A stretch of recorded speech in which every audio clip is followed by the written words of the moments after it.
देवराव काय झालंय? या फळाला ती भाग बोलो फार माजला आहे का रे भाटा? काय झालं ते तरी सांग मला. तुला नाही ठाऊक? माझ्या बापूच्या पिंडाला डुक्कर शिवायला सांगतो तो हरामखोर. अरे जोडायला बनवलं पाहिजे याला. तुमचं काहीतरी गैरसमज होतोय. गैरसमज? आमचा गैरसमज ऐकलं तात्या तू? आपला गैरसमज. अरे बापूच्या पिंडाला कावळा शिवला काय की डुक्कर शिवला काय कोण म्हणाला होता? त्याला तसं म्हणायचं नव्हतं. मृत आत्म्याचा अपमान करायचा नव्हता त्याला. त्याला आधी बाहेर बोलो. त्याला काय म्हणायचं ते आम्ही बघतो. असा हुमरी तुमरीवर येऊ नका. त्याला बाहेर बोलवतो मी घुसून गेला. नाही नाही, तो घरात नाहीये. कुठे गेला? कोणाच ठेव. दुपारी बाहेर गेला तो परत आलाच नाही. आज नाही तो उद्या भेटेलच. नाही तांगडीत पडले तर बापू थोराची ओलाद नाही मी. देवराव त्याच्या वतीनं मी माफी मागतो. चुकलं त्याचं. तू कशाला माफी मागतोस? ब्राह्मण देव हं? तुझी चूक कशी होणार? अरे आम्ही तुला मर्तिकेला बोलवलं ती आमची चूक. अरे याला चांगलं ठाऊक आहे. एक तास आहे इथे लोक राहणार कुठे म्हणून हा मास. असं नाहीये. असं नाहीये. हे धर्माचं काम हा आमचा धर्मच आहे. अरे आजच्या नंतर याला कोणी काम देता कामा नये. अरे आपले पिता नरकात गेले तरी बेहतर. माझ्या भावाची शिक्षा मला कशाला? तात्या तुम्ही समजा नाही आणणार. आता मी काय समजवू? हा दुपारी तुझ्या समोर सगळं घडलं ना. हा तुझा भाऊ दुःख शिवण्याबद्दल बोलला तरी तू गप्प राहिला. आमच्यावर तो धावून आला तरी तू गप्प राहिला. अरे तू ह्या बापूचं सगळं काही केलं ना तुला आमच्यावर मेहरबानी नव्हती. अरे आमची पण काही प्रतिष्ठा आहे की नाही? तुमची कशी असणार? तुम्ही काय भाट आहात? तो आराम कर मला भेटलाच पाहिजे बस. चला रे. ए चला रे.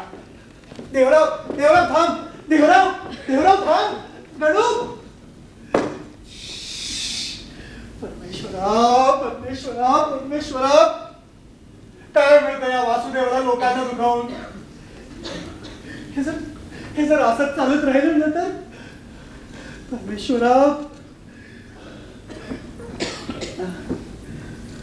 आता इथे नुसतं हातावर हात ठेवून विचार करत बसण्यानं काही होणार आहे का? अहो भाऊजी दुपारपासून गेले ते अजून परत आलेले नाहीयेत. जेवले सुद्धा नाहीयेत ते. जा बोलो त्याला. समोर बसव न भरव. करतात हो असली बोलणी. कळतात ना मग गप्प बैस. काय झालं म्हणते हो मी एवढं वैतागायला? तुला ठाऊक नाही? अगं सारं जग थुकू गेलंय माझ्या तोंडावर. बरं वाटत असेल तुला तर. काही काय बोलता हो तुम्ही? अहो मी मागच्या खोलीत होते स्वयंपाक करत होते त्यात स्टोव्हचा आवाज. आता इथे काय चाललंय मला कसं ऐकू येणार? रेवती सगळं अशक्य झालंय. कोणाला नरक येऊन येते कीटक म्हण. कोणाच्या पिंडाला डुक्कर शिवू म्हण. ती वैताग आणलं यानं करावं नेहमी भोगावं. तो देवराव आला होता माणसं घेऊन. मी म्हणतो का सहन करावं मी? आज फैसला झालाच पाहिजे.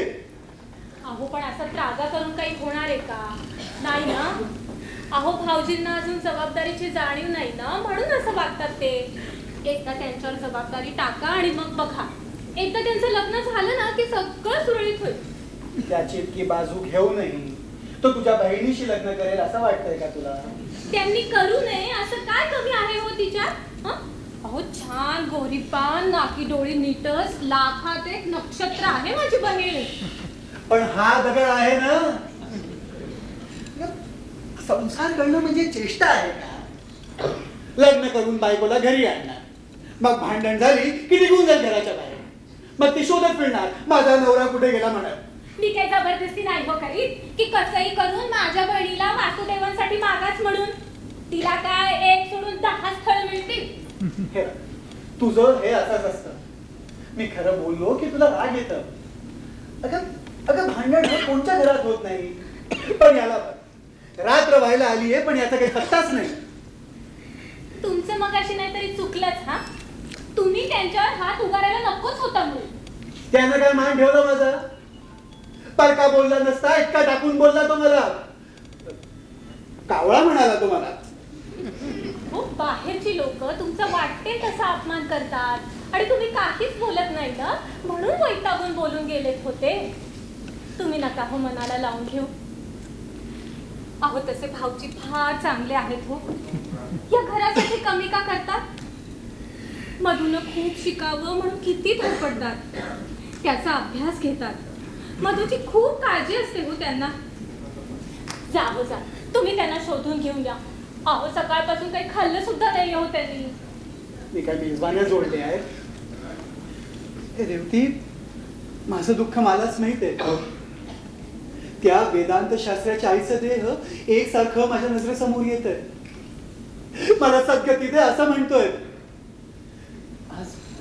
आज पहिल्यांदा मी माझ्या कर्तव्याला कसूर केली आणि हेही या वासुदेवामुळं. अहो ते सगळं तुमच्या भल्यासाठीच करतात ना. साधी माणुसकीची वागणूक मिळत नसेल तर कशाला एवढा विचार करायचा म्हणते मी. मी विचार करतोय तो म्हणून तर सुखाचा. देवाच्या दारी पाप येऊन जागा असेल माझी. गिधाळ लचके तोडतील. नाही रेवती, ज्या माणसामुळे माझे स्वर्गाचे द्वार बंद झाले मी त्याला बोलवायला जाऊ, त्याची माफी मागू?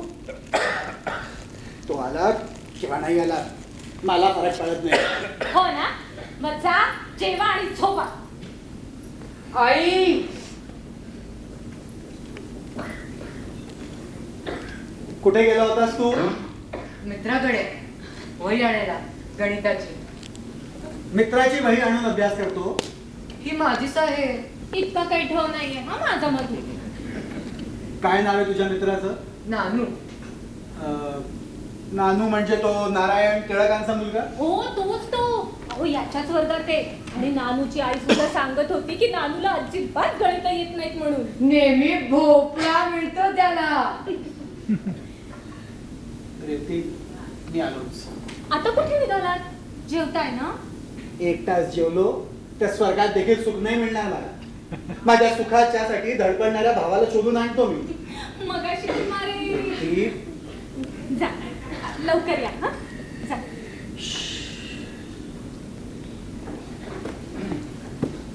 मधू, तुला वाढू? मला भूक नाही. का रे? शाळेतून आल्यावर जेवलो नव्हतो का मी?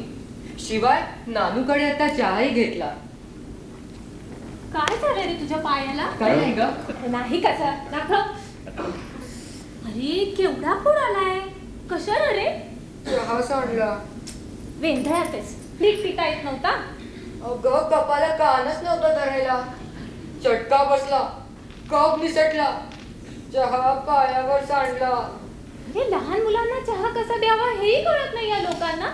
फुटक्या पाण्याचे कप वापरतात हे लोक. अगं फक्त माझ्या कपाला नव्हता. खरं म्हणजे मी पिणारच नव्हतो, पण नानूची आई म्हणाली तू नानूचा मित्र ना, तो कप घे बघू. मी कोणाला ठेवलेला कप घेतला. त्याच्या आईनं वरून चहा ओतला. मी तो खबरदार, खबरदार पुन्हा कोणाकडे काय घेतलं तर मग तू.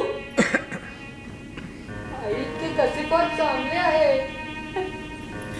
अरे चांगलं वाईट कळायला तू अजून लहान आहेस रे बाळा. वासुदेवा, अरे वासुदेवा. कोण? वासुदेव घरात नाही. आपण मला ओळखलेलं दिसत नाही. पाहिल्यासारखं वाटतंय. ते मागच्या वर्षी आमच्या मधूच्या मुंजीत आपण. बरोबर, मी केशव अभ्यंकर, वासुदेवाचा मित्रच म्हणा ना. आपण त्याच्या वहिनी, बरोबर? बरोबर. मधू. याच्याच मुंजेला आलो होतो मी. बसा या. मधू, हे पा, मी सध्या बसत नाही, मी फार घाईत आहे. गेले 4-5 दिवस झाले वासुदेव शाखेकडे फिरकला देखील नाही. दोघा चौघांकडे चौकशी देखील केली मी, पण नीट उत्तर काही मिळालं नाही, म्हणून स्वतःच यावं लागलं. कुठे बाहेर गावी गेलाय का तो? आपण एवढ्या गंभीर का झाला? नाही म्हणजे नाही तसं काही नाही. थोडंफार आलंय माझ्या कानात, पण मला फार आश्चर्य वाटलं. नाही म्हणजे आपण कोणाच्या अध्यात्म मध्यात तरी भर पूजेत अपमान करायचा म्हणजे. तेव्हापासूनच घरातलं सगळं वातावरण बिघडलंय. भावाभावांची भांडणं. भाऊजी दुपारपासून घरातनं रागवून निघून गेलेत, ते अजून परत आलेले नाहीयेत. आता हे गेलेत त्यांना शोधायला. छे, हा वासुदेव वेडाच आहे. अरे अशी डोक्यात राग घालून काही होतंय का? तुम्ही त्यांचे चांगले मित्र म्हणवता ना, मग तुम्हीच का नाही त्यांना समजवत? अहो तशी संधी तर मिळायला हवी ना. पूर्ण वेळ संघाचं काम करणार असं म्हणणारा वासुदेव एका मुलीच्या प्रेमात पडलाय. काय? प्रेमात पडलाय? नाही म्हणजे तसं नक्की मला काही ठाऊक नाही, पण लोक बोलतायत म्हणजे ते उगाच का बोलतील नाही का? बर येतो मी, पण वासुदेव आला तर त्याला नक्की सांगा मी आलो होतो भेटायला म्हणून. फार महत्वाचं बोलायचंय त्याच्याशी. येतो. अरे वेदांत शास्त्री आपण, राम राम. कसे आहात? मजेत ना? अरे तुला काही ठाऊकच दिसत नाहीये. काय ते? फार वाईट झालं. ते वेदांत शास्त्र्यांची आई वारली. अरे रे रे, फार वाईट झालं. सिद्धेश्वराकडे का? अरे हो ना. काय वेळ आहे पा. निरोप देव नाही, अजून पत्ता नाही याचा. तुला सांगतो धर्म बुडतो तो असा. हे पा, भर पूजेत अपमान केला तरी त्यानं यावं ही अपेक्षा. दुसरं कोण आहे? कोण आहे दुसरं? अडला हरी म्हटलं म्हणजे बरं झालं तू भेटला असते. अरे तू जरा त्या वासुदेवाची समजूत घातली तर बरं होईल. नाही तुझ्या शाखेवर येतो तो म्हणून म्हटलं. मी सांगू नाही केल. नकोच सांगू, नकोच सांगू. तुम्ही एक जात धर्म बुडवे. हे पा, धर्म माणूस घडविण्यात असतो, तुडविण्यात नव्हे. बर येतो मी.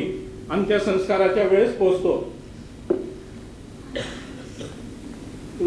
मला वाटतं आपण माघारी गेलेलं बरं. अहो वेदांत शास्त्री, आता घरापर्यंत आलो आहोत तर दारापर्यंत जाऊन येऊ, समजावून पाहू. पण त्यांनी अपमान वगैरे केला तर? मान अपमान हे सगळं पाहत बसण्याची वेळ नाही. तुम्ही स्वतः सिद्धेश्वराला समजावून पहा. मला सांगतो तो सिद्धेश्वर तसा चांगला आहे हो. बदमाश आहे ना तो त्याचा भाऊ. त्यांनी पुन्हा आडकाठी वगैरे केली तर न्याय करून देऊ म्हणून सांगा. अरे सत्यनारायणाचीच काय 33 कोटी देव देवतांची पूजा सिद्धेश्वराच्या हस्ते करू असं सांगा. हे दिगंबर शास्त्रांना मान्य होईल? नाही म्हणजे आपण परस्पर निर्णय घ्यायचा. अहो वेदांत शास्त्री, नुसतं सांगायचं, प्रत्यक्षात काही करायचं नाही. एकदा का तुमच्या आईचा अंत्यसंस्कार झाला की त्यांनी पहिले पूजा आणि मग अंत्येष्टी संस्कार अशी त्यांच्या शेवटी तर तुम्ही फार विचार करता हो. चला आणि हे बघा थोडं धीरानं घ्या, सगळं ठीक होईल. या सिद्धेश्वरा, अरे सिद्धेश्वरा, अरे झोपला की काय?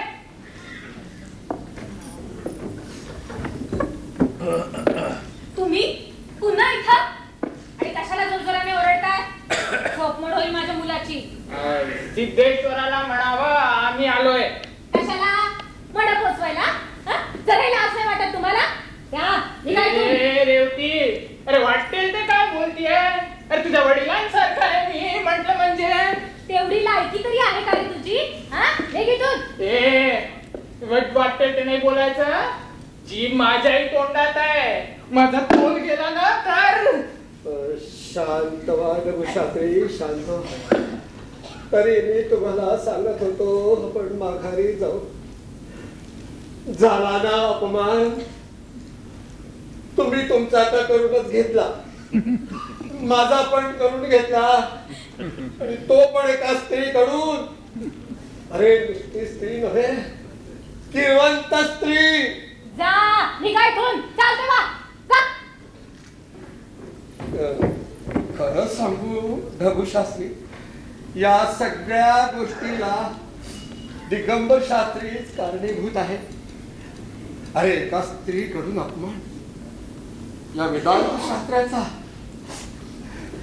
दिगंबर शास्त्री, माझ्या आईचं कसं होणार हो? अहो वेदांत शास्त्री, आता काय दिगंबर शास्त्रीच काढू शकतील काही मार्ग. चला त्यांच्याकडे जाऊ या. काय करणार.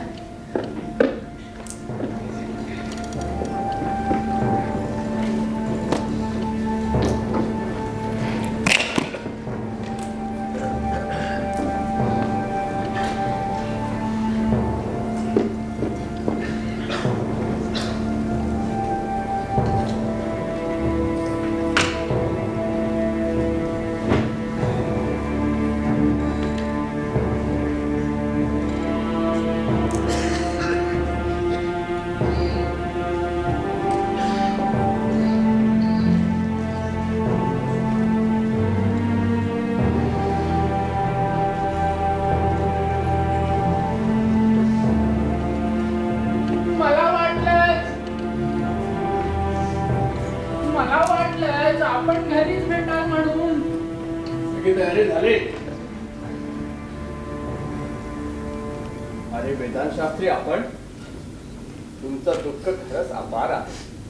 आईचं छत्र गेलं, पण आता आपण सगळं धैर्यानं घेतलं पाहिजे. नेमकं जे घडू नये नेमकं तेच घडलं. हो ना, मृत्यू वाईट आहे, पण तरी सुद्धा 90 वर्षाचं आयुष्य वाईट नव्हे.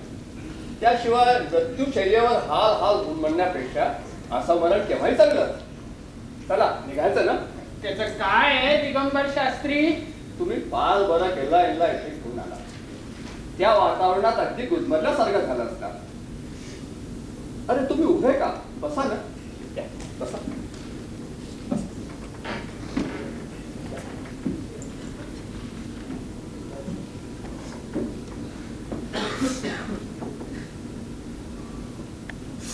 प्रथम तुमचे अश्रू थांबा पाहू. माझ्या आईचं कसं होणार दिगंबर शास्त्री? काय लहान मुलांसारखं करतात? कसं होणार? ब्राह्मण स्त्री थेट स्वर्गातच जाणार. पण हे काय मी तुम्हाला सांगायला हवं? पण त्यासाठी प्रथम अंत्यसंस्कार व्हावा लागतो. म्हटलं म्हणजे म्हणजे तो सिद्धेश्वर काही अंत्येष्टीस येणार नाही. अंत्येष्टीस येणार नाही? पण तुम्ही हे मला आता सांगताय? अरे काय येणार नाही तो? त्याचा धर्म आहे तो. अहो दिगंबर शास्त्री, आपलेच पाय आपल्याच गळ्यात अडकले म्हटलं म्हणजे. आपले पाय आपल्या गळ्यात? हे सगळं त्या सत्यनारायणाच्या महापूजेचा प्रताप आहे. हा खरं म्हणजे तो सिद्धेश्वर तर अंत्येष्टीला निघाला सुद्धा होता, पण तो वासुदेव आडवा आला. आणि तुम्ही मुकाट निघून आलात? मग काय करायचं होतं मी? अरे मुसक्या बांधून आणायला हवं होतं त्याला इथे. कोण मी? हो, पेशवाईचे दिवस नाहीये. अरे तो वासुदेव घरी असताना माझा जीव काही वर आला नाही. तुमचा जीव ब्राह्मणांच्या रक्षणासाठी खर्ची पडला असता तर सार्थकच झालं असतं. माझ्या आईचं पार्थिव अंत्यसंस्काराची वाट पाहत असताना आपण ही व्यर्थ चर्चा का करीत आहात दिगंबर शास्त्री? व्यर्थ? ही चर्चा व्यर्थ वाटते तुम्हाला? तुमचं दुःख मी समजू शकतो, पण तुम्ही एवढे ज्ञानी, प्रकांड पंडित, वेदांत जाणणारे, तुमच्या लक्षात कसं येत नाही? सत्यनारायणच्या पूजेत झालेला मानाचा बदला घ्यायला एक तिरवंत संघर्षाला उभा राहिलाय. एकूणच आपल्या रूढी, धर्म, परंपराचा भूमिदव्याचा प्रश्न आहे. लक्षात घ्या वेदांत शास्त्री, एक यत्किश्चित किरवंत आपल्या समोर धर्म संकट म्हणून उभा राहिलाय. आपण निकालाने उभा राहायला पाहिजे. मला एक गोष्ट अजून समजत नाहीये. सिद्धेश्वर केवळ तीर्थ प्रदासाला आलेला असताना त्याला अपमानित करून भर पूजेतून हकलून का घातलं? वा भले. अरे आपणच तर त्या सिद्धेश्वराचं अस्तित्व प्रथम माझ्या नजरेत आणून दिलं. हो, ते माझं कर्तव्यच होतं, पण मला असं वाटलं नव्हतं की तुम्ही त्याला हकलून द्याल म्हणून. अरे पूजा सारख्या पवित्र ठिकाणी स्मशानकरण करणाऱ्या एका किरवंताचं अशुभ दर्शन घडलं म्हणून 108 वेळा गायत्री मंत्राचा जप कोणी केला? ज्या जागेवर तो सिद्धेश्वर येऊन बसला त्या जागेवर गोमूत्र शिंपडून कोणी शेणाने सारवून घेतलं? ज्यांना ज्यांना त्याचं अशुभ दर्शन घडलं त्यांना पंचगव्य प्राशन करायला कोणी लावलं? आज तुमची आई वारली अंत्येष्टीचा प्रश्न निर्माण झाला म्हणून तुम्ही असं बोलताय? लक्षात घ्या, सिद्धेश्वराच्या संदर्भात जे जे घडलं धर्म सुसंगतच आहे. शाप आणि उषा हे तर आपल्या धर्माचं सारच आहे. मला वाटतं हे सगळं सामोपचारानं. अबो शास्त्री, अक्कल ती कधी येणार तुम्हाला? सामोपचार म्हणजे का किरवंताची क्षमायाचना करणं? बाबा रे, आमचं चुकलं, आमची चूक पदरात घाल आणि वेदांत शास्त्र्यांचाही अंत्यसंस्कार कर असा धाड सोड वागणं म्हणजे आपली प्रतिष्ठा गमावणं होय.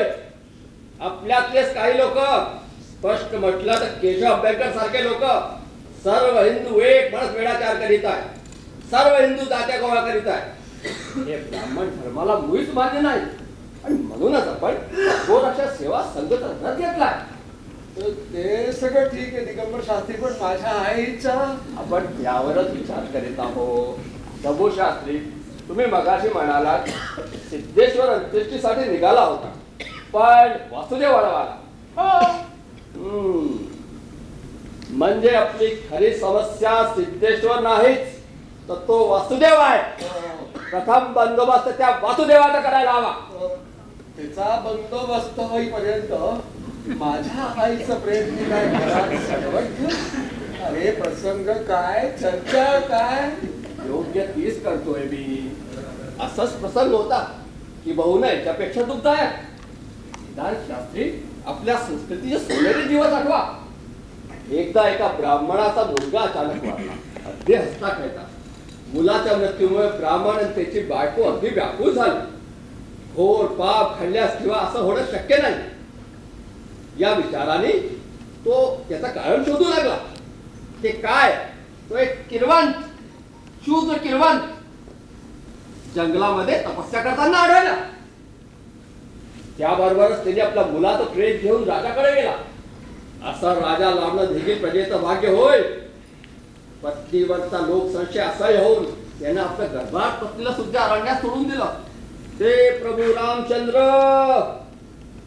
त्या गरीब ब्राह्मणाच्या मुलाचं मृत्यूचं कारण त्या शूद्र तपस्वीला एका फटक्यात जमीन दोष केला. म्हणजे म्हणजे आपण वासुदेवाला नाही दिगंबर पंत नाही. ब्राह्मण धर्म जिवंत राहावा असं वाटत असेल तर हाच एक मार्ग आहे. ब्राह्मणानेच ब्राह्मणाची हत्या करायची? अहो हे पाप आहे. ब्राह्मणाची नव्हे, एका किरवंताची हत्या. अशा किरवंताची की ज्याने वडिलोपार्जित अंत्येष्टीचं काम नकारलं, नुसतं नकारलंच नाही तर त्याची निंदाही करतो, समानतेची भाषा करतो. इतकंच नव्हे, लग्न सुद्धा किरवंताच्या मुलीशी न करता आपल्यापेक्षा श्रेष्ठत्व प्राप्त ब्राह्मणाच्या मुलीशी करायची भाषा करतो. आता प्रश्न तर धर्मशास्त्राप्रमाणे शूद्रास ठार केलं तर त्याचा काही पाप नाहीच आणि शूद्र आणि किरवंत दोघा अधमच म्हणून ते पाप नाहीच. नाही दिगंबर शास्त्री, नाही. परमेश्वरा, परमेश्वरा, कोणत्या पापाची ही शिक्षा? ज्या मातेनं 9 महिने 9 दिवस उदरात जपलं, जन्म दिला, वाढवलं, रात्रीचा दिवस केला, खस्ता काढल्या, त्या मातेसाठी परमेश्वराने काय केलं? तिच्या निपचित पडल्या देहाला मी सद्गती देऊ शकत नाही. मी पापी आहे, करंटा आहे, मातृऋणातून माझी सुटका नाही. परमेश्वरा, परमेश्वरा, मला प्रकाशाचा मार्ग दाखव. असतो मा सद्गमय, तमसो मा ज्योतिर्गमय. परमेश्वरा, मला अंधाराकडून उजेडाकडे ने, मला प्रकाश दाखव.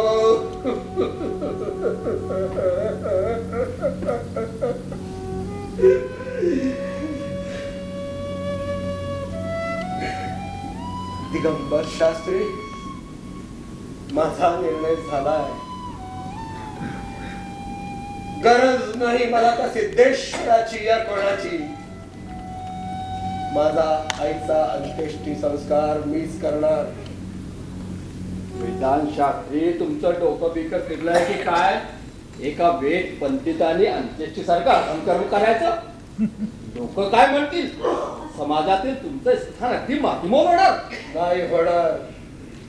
अंत्येष्टी कर्म संपताच मी 1008 वेळा गायत्री मंत्राचा जप करीन आणि परत पुण्य पाठवून देवाण होईल. तुम्ही लाख म्हणाल हो गायत्री मंत्र, पण हे लोकांनी मान्य केला तर ना, एकदा वैश्यात्व पत्करल्यानंतर त्या स्त्रीने कितीही पतिव्रतेचा आवडला, ती पतिव्रता होऊ शकत नाही. तद्वत होणार तुमचं. चालेल चालेल चालेल. मरणोत्तर मला स्वर्गाचं दार हवंय आणि ते मी मातृसेवा करून मिळवणार. तुम्ही मात्र सेवा करून स्वर्गाचं दार मिळवणार, परंतु एका वेद पंडितांनी अंत्येष्टी सारखा कर्म केलं म्हणून त्याला पारखेही वर. न धड स्वर्गाच्या आत न धड स्वर्गाच्या बाहेर. अगदी त्रिशंकू सारखी गत होणार तुमची. प्रभू शास्त्री, त्या वेदांत शास्त्राला केवळ तुम्ही वाचवू शकता. मी म्हणजे मी अधम होऊ? नाही, हे शक्य नाही. ते किरवंताचं जीण वडील जिवंत असताना गरुड पुराण हातात धरू आणि वडिलांचा मृत्यू ओढून घेऊ.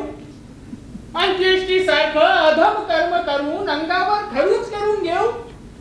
नाही, मला माझी वंशवेल नामचेष्ट करायची नाही.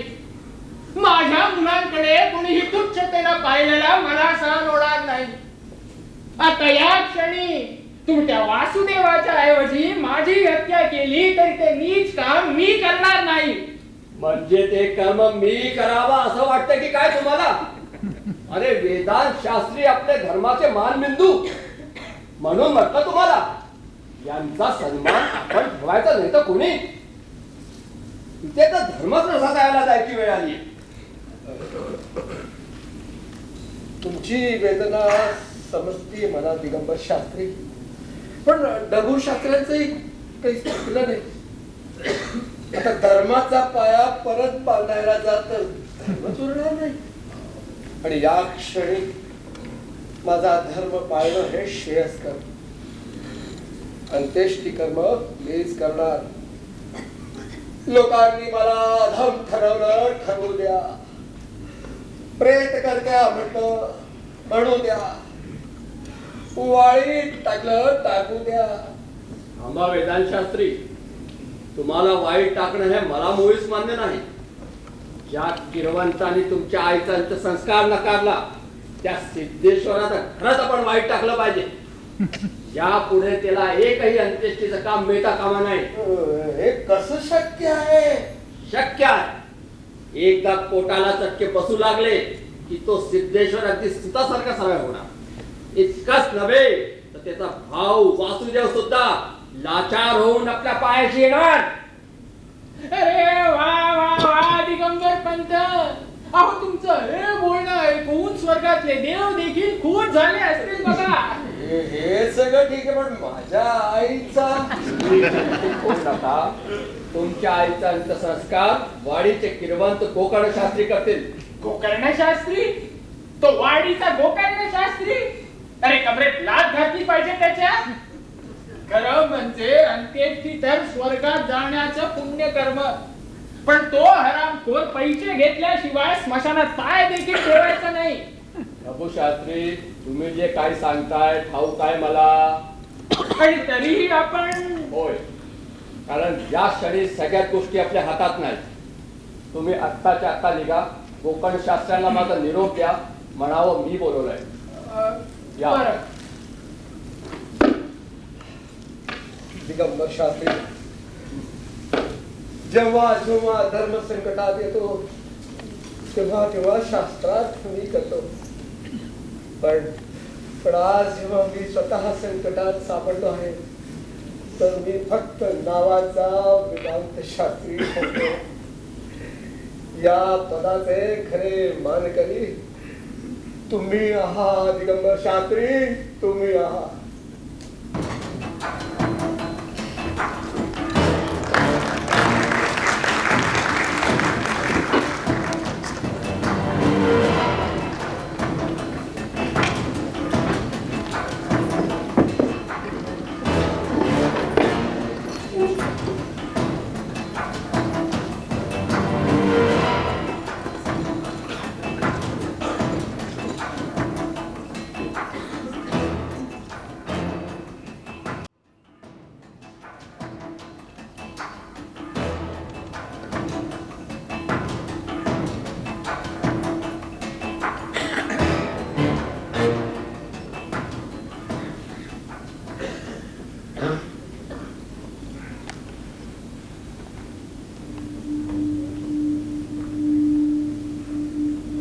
अहो मी काय म्हणतेय,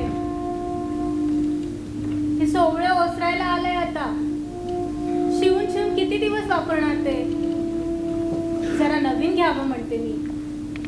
घरातली परिस्थिती माहित आहे ना तुला. चैन करायचे दिवस नाही. चालतंय तोवर चालवायला पाहिजे. त्या त्या वेदांत शास्त्रीच्या आईच्या अंत्येष्टीतून थोडंफार मिळालं असतं, पण तेही नशिबात नव्हतं. आपल्यामुळे काही चाललं नाही त्यांचं. दुसरा किरवंत गोकर्ण शास्त्रीला बोलव, करावून घेतले संस्कार. कोणाचं काही अळत नाही रेवती. अर्ध ते आपलं. तुम्ही म्हणताय ते सगळं खरंय हो. अहो पण म्हणून तुम्ही तरी वाटेल तसा अपमान का म्हणून सहन करायचा? आणि काही झालं ना तरी आपल्या मधूच्या वाट्याला हे दुःख येता कामा नये. आता काय होणार आहे कोणालाच ठाऊक. तुम्ही विचारच फार करता. न करून चालेल का रेवती? पोटाची खळगी भरायची म्हणजे, आणि या वासुदेवालाही समजून काही उपयोग नाही. स्वतः सुखानं जगायचं नाही आणि दुसऱ्यालाही सुखानं जगू द्यायचं नाही. हे याचं असं वागणं थांबलं पाहिजे रेवती. अहो एकदा त्यांचं लग्न झालं ना की सगळं सुरळीत होईल बघा तुम्ही. कुठे चाललाय तू? का? विचारलेल्या प्रश्नाचं उत्तर दे. तू घराच्या बाहेर जायचं नाही. चहा प्यायला सुद्धा घरात चहा नाही मिळत तुला? आता घरात चहा मिळाला असता तर बाहेर का गेलो असतो? काही काय बोलताय हो भाऊजी तुम्ही? हं? तू याला चहा देत नाही? अहो चांगला दोनदा घेतलाय की सकाळपासून? घेतला, पण दोन्ही वेळेस माझ्या कपाला कान होता. काय? आता ही काय नवीन भानगड? यापुढे या घरच्या सर्व लोकांनी बिन कानाच्या कपात चहा प्यायची सवय करायला हवी. काय म्हणायचंय तुला? नारायण टिळकांच्या घरी काल मधूला बिन कानाच्या फुटक्या राखीव कपात चहा देण्यात आला. रेवती काय म्हणतोय हा? मला काय नाही माहिती. बोल खोटं, बोल खोटं बोल. पण मधूनी मला सगळं सांगितलंय. अरे पाय सुद्धा भाजला त्याचा. आपण जे रोज भोगतो ते त्याच्या वाट्याला येऊ नये असं नाही वाटत तुम्हाला? जाऊच का द्यायचं त्या नारायण टिळकाकडे त्याला? झालं गेलं गंगेला मिळालं. तुला तर कशाचंही कधी वाईट वाटत नाही. ते वाईट वाटून काय करू मी? काय करू शकतो मी? पण मी करू शकतो ना. त्या नारायण टिळकाला चांगला धडा शिकवू शकतो. अशा लहान मुलाशी असं हिणीच वागतात. खबरदार खबरदार, या पुढे तू कोणाशीही भांडलास तर. वासुदेवा कोणाचा वाईटपणा घेईल तू? हे बघ, मला माझ्या परीनं जगू दे. अगदी असंही होतं मला तुझं हे असं वागणं. तुला या घरात राहायचं असेल तर तू. मी आपणहून परत आलो नाही. कसा येणार? ना तुझ्या सोडवायला तुझा भाऊ आहे ना जिवंत. हे बघ भाऊ, माझ्यामुळे तुला त्रास होत असेल तर आता या क्षणी हे घर सोडायला तयार आहे. ते तसं काही बोलले का भाऊजी तुम्हाला? शब्दात नाही बोलला पण अर्थ तोच. यांना कितीही त्रास झाला तरी त्यांनी तुम्हाला काहीच बोलू नये. बहिणी प्रत्येक गोष्टीला मर्यादा असते. म्हणजे तुला सुद्धा मी इतका वाईट आहे का? परिस्थिती वाईट आहे भाऊजी. तुम्ही एकदा स्वतःला ह्यांच्या जागी आहात असं समजून वागून बघा, मग कळेल तुम्हाला मी काय म्हणतेय ते. मीच मूर्ख आहे. वाटायचा मोठ्या भावाचा आधार आहे, बहिणीची माया आहे, पण नाही, आपलं कुणीच नाही. आज वडील जिवंत असते तर त्यांनी मला असं वाऱ्यावर सोडून दिलं असतं का? वडील मृत्यूशय्येवर शेवटची घटका मोजत असतानाचा तो क्षण मला अजूनही लक्षात आहे. वडील तुझी पूर्ण जबाबदारी मला देऊन गेले होते. त्यावेळी तू अवघा 7-8 वर्षाचा होता. आईला तर तू बघितलंस नाही. तुझ्या जन्माच्या वेळीच ती गेली. पोरके पण आलं ना तुझ्या नशिबी. पण मी माझ्या मधूची शपथ घेऊन सांगतो, मी तुला कशाचीही उणीव भासू दिली नाही. अरे माझ्या कळत होत तेच मी तुला दिलं. वडिलांना मी शब्द दिला होता की मी तुला कधीही अंतर देणार नाही. पण माझं तुझ्याकडून फक्त एकच मागणं आहे, मला पितृ ऋणातून मुक्त कर, लग्न कर, स्वतःच संसार कर. लग्नासंबंधी माझं मत मी तुला आधीच सांगितलंय भाऊ. सुदैवा, हे केवळ अशक्य आहे. मग लग्न करणं मलाही शक्य नाही. किरवंताच्या मुलीशी लग्न करणं मला जमणार नाही, कदापि नाही. असं बोलून तुम्ही स्वतःची अवहेलना करताय भाऊजी. हो, करतोय मी स्वतःची अवहेलना. अरे कौतुक करावं, सन्मानानं मिरवावं असं काय या किरवंताच्या जिण्यात? सहन होत नाही मला कुणी या घराकडे, या घरच्यांकडे तुच्छतेने पाहिलेलं. अरे हे सुद्धा एका चित्पावन ब्राह्मणाचं घर आहे. हो, पण किरवंताचा शाप आहे ना भाऊजी. तो शापच तर नष्ट करायचा ना मी. तसं झालं तर आनंदच आहे भाऊजी. खरं म्हणजे मी सदैव तिखट पिठाचा विचार करणारी बाई. मला कळत नाहीये तुम्ही हा शाप कसा दूर करणार आहात. कसा म्हणजे? सोपं आहे. ज्या मुलीशी मी लग्न करेन ती मुलगी किरवंताची नसेल. ती नसेल हे मान्य आहे, पण तुमचं काय भाऊजी? म्हणजे तुमच्या किरवंतपणाचं काय? तुम्हाला होणाऱ्या मुलांचं काय? आपल्या समाजात मुलांना वडिलांचं नाव लागतं ना भाऊजी. मग तुम्ही किरवंत म्हणून तुम्हाला होणारी मुलं सुद्धा किरवंतांचीच मुलं ठरणार ना. म्हणजे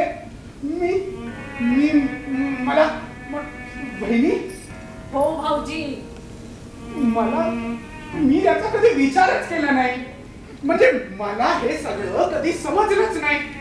तेव्हाही म्हणजे प्रेमच असतं भाऊजी, त्यात विचार नसतो. जाऊ दे, तुम्ही नका हळवे हो. तुला नेमकं काय म्हणायचंय बहिणी?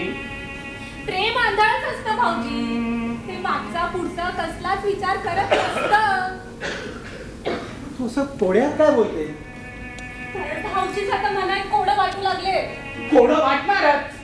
आता मी तुझ्या बहिणीशी नलिनीशी लग्न करू शकणार नाही म्हणून कोडं वाटणारच. पण बहिणी माझं काय? अरे ज्या मुलीवर मी जीवापाड प्रेम करतो तिचं काय? त्या मुलीशी तुम्ही खुशाल लग्न करावं भाऊजी, मला अजिबात राग नाहीये त्याबद्दल. पण माझी बहीण नलिनी काही रस्त्यावर पडलेली नाहीये. मला खरं खोटं काय तेवढं जाणून घ्यायचं होतं. माझं एका मुलीवर प्रेम आहे आणि म्हणून मी नलिनीशी लग्न करू शकत नाही एवढं जरी मला सांगितलं असतं ना भाऊजी तरी पुरेसं होतं मला ते. पण स्वतःचं वास्तव विसरून माझी बहीण किरवंताची मुलगी म्हणून उगाच भुरी थोपटण्याची गरज नव्हती भाऊजी. बहिणी बहिणी बहिणी रागवलीस? जिच्यासाठी इतकी भुई थोपटली ती कोण? आता तरी कळू दे मला. आता त्याचा काय उपयोग आहे भाऊ? अरे भविष्यातील सन्मान सुखाचे पंख लावून भरारी मारणारा मी. आता पंख छाटल्यागत झालोय. किरवंताचं जीवन, अरे आता ब्राह्मणाचीच काय, ब्रह्मदेवाच्या मुलीशी लग्न झालं तरी जी उपेक्षा व्हायची ती होणारच.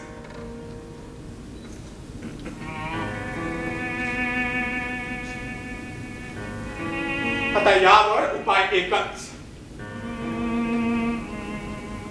हा किरवंताचा वंश निर्वंश झाला पाहिजे.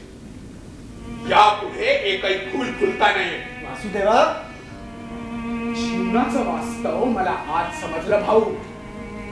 अरे उष्टी खटखटी काढणाऱ्या माझ्या बहिणीला जे समजलं ते मला कधी उमगलंच नाही.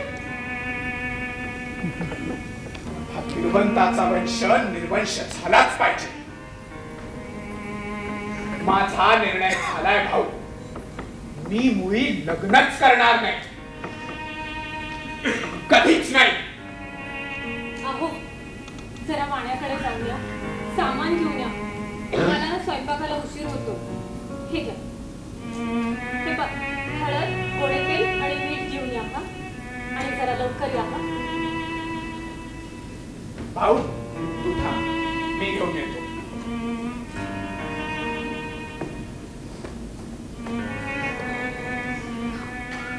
आता माझ्या वडिलांना तुम्हीच कळवणार आहात की मी कळवू?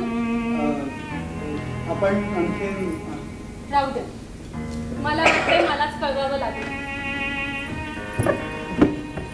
रेती, इतके दिवस थांबलोय तर आणखीन काही दिवस आपण आता किती दिवस त्या मुलीला असंच ठेवणार आहोत आपण?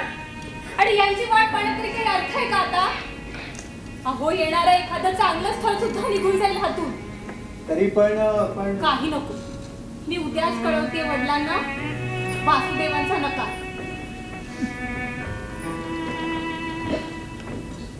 बरं, तुला जे ठीक वाटेल ते कर. सिद्धेश्वर शास्त्री, अहो सिद्धेश्वर शास्त्री. प्रभू शास्त्री या ना. नाही, मला वाटलं भेटता की नाही. या बसा. काही विशेष? अरे त्याशिवाय का आलो मी? अरे तू आपला म्हणून तुला सांगायचं. बसा.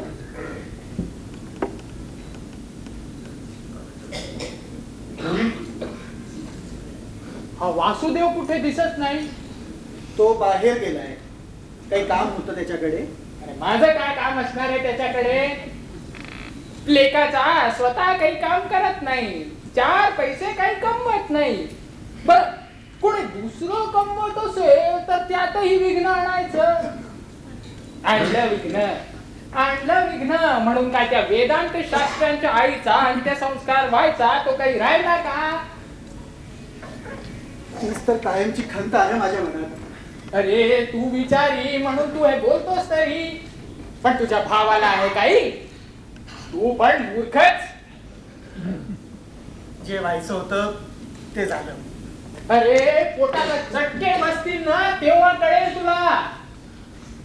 माझाही अजूनही वेळ काही गेलेली नाही.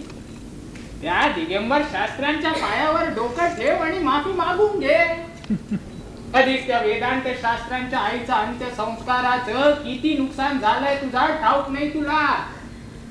अरे दसदान करणार आहे वेदांत शास्त्री श्राद्धाला.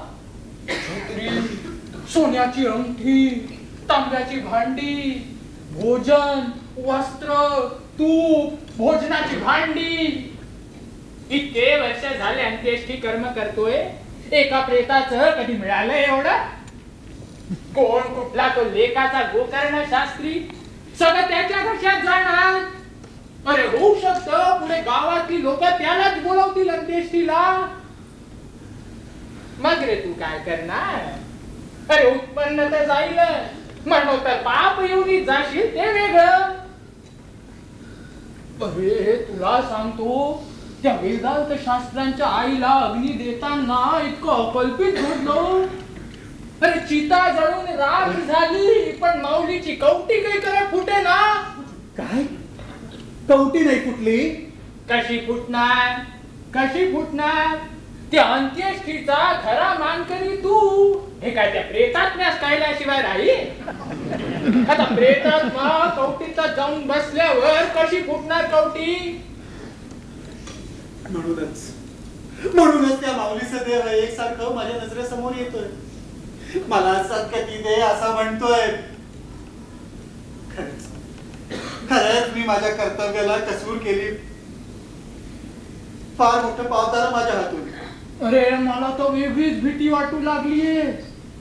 मनाप्रमाणे अंत्यसंस्कार न झाल्यामुळे त्या वेदांत शास्त्रांची आई नक्कीच हडळ होणार.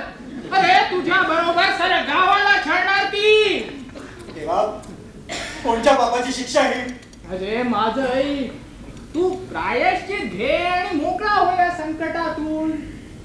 हे बघ, त्या वेदांत शास्त्रांच्या आईची एक बाहुली कर. स्मशानात जा आणि मंत्राग्नी दे. मागे वळून न पाहता मुकाट घरी निघून ये. हा, आता ती बाहुली मात्र सोन्याची करावी लागेल. सोन्याची बाहुली? अरे पदरच नाही सांगतोय काही, त्या वेदांत शास्त्रांनी स्वतः सांगितलंय मला हे. पण सोन्याची बाहुली? रोजचा चरितार्थ चालवताना जीव मेटाकुटीस येतोय. मग भोगतल्या कर्माची फळ. खरं म्हणजे मी तुला काय कुणालाही सांगू नये असं त्या वेदांत शास्त्रांनी निक्षून बजावलं होतं मला. पण म्हटलं जाऊ दे, होते चूक. अरे तू आपला वाटतो रे म्हणून तुला सांगितलं सगळं. बरं, येतो मी.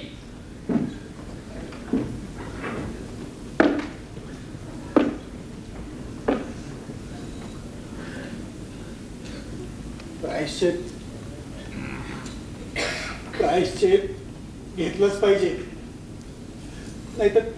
नाहीतर वेदांत शास्त्रीची आई हडळ होणार, भूत योनी जाणार. प्रायश्चित घेतलंच पाहिजे, प्रायश्चित घेतलंच पाहिजे. अहो भाऊजी कसे आले नाहीत हो अजून? मला नाही माहित. धावा धावा, तुमच्या वासुदेवाला मारता येते. तुम्ही तेव्हा कोण मारतंय? देवराव आणि गणू. देवराव त्या पिठावरून काही गोष्टी निघाल्या. तो वासुदेव वाणवाल्याकडे आला. आता वाणवाल्याकडे सामान देण्याचा कार केला. म्हणे की तुम्हाला तिरुवंताला सामान दिलं तर मला तो ब्राह्मण सामान घेणार. तेवढ्या तो देवराव आणि गणू आले आणि म्हणाले, बापूच्या प्रेताला डुक्कर शिवला असं तू बोललास का? वासुदेव जरा समजावत होता, पण बादावादी वाढली आणि त्याची एक काठी आणली, त्या डोक्यात माझा वासुदेव, माझा वासुदेव.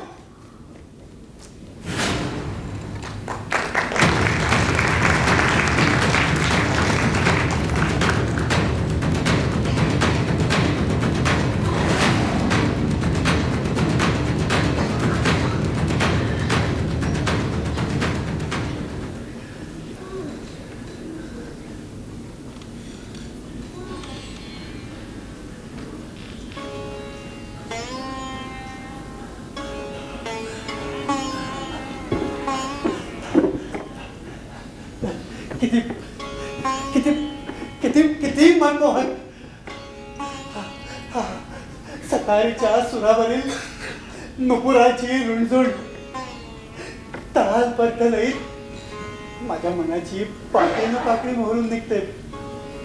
या नितांत सुंदर रूप गर्भितात अगदी अप्सरांतही लाजणे अशी हिमधवळ केतकी मुलायम.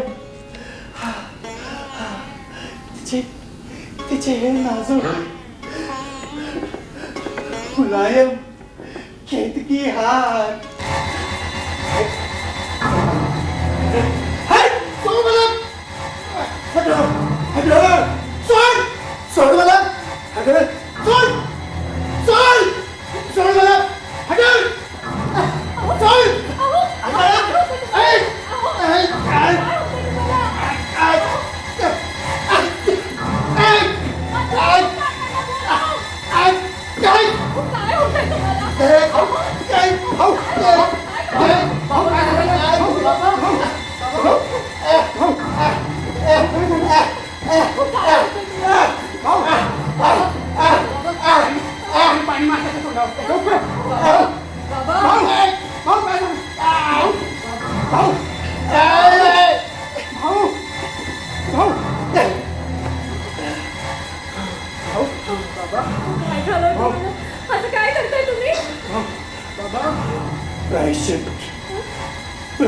प्रायश्चित घेतलंच पाहिजे, नाहीतर वेदांत शास्त्रीची आई हडळ होणार, भूत योनीत जाणार. प्रायश्चित घेतलंच पाहिजे.